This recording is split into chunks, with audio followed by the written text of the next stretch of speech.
8 people have been shot dead and their bodies set ablaze at Forole area at the border between Kenya and Ethiopia. 2 other people are still receiving treatment following the incident that occurred last night. The 8 are said to have been killed while traveling in a lorry on their way from Marsabit to Dukana during an attack by unknown people. Leaders from Marsabit County have asked the Kenyan government to engage their counterparts from Ethiopia over the killings. It is suspected that the attackers were from the neighboring country.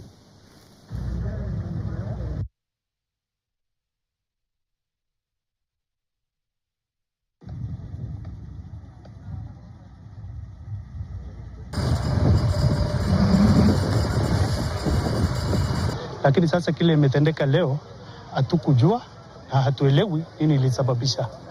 Lakini vile tunaona hii ni maneno tu ya kutoka Ethiopia ambao wanapigana na OLF na serikali yao. People need to be armed.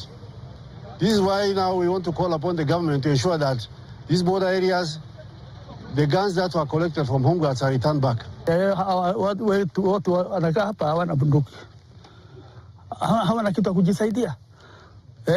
Serikali ndio wakati shida itatokea itafikia, lakini kabla huko sisi tunataka NPRs tupatiwe kwa wingi. Ile kitu ambayo itatufanya tuone ukweli wa mambo ni kuhakikisha tumefanya uchunguzi tukishirikiana na wananchi, tukishirikiana na viongozi wa pande hii. Azimio leader Raila Odinga has revealed that former President Uhuru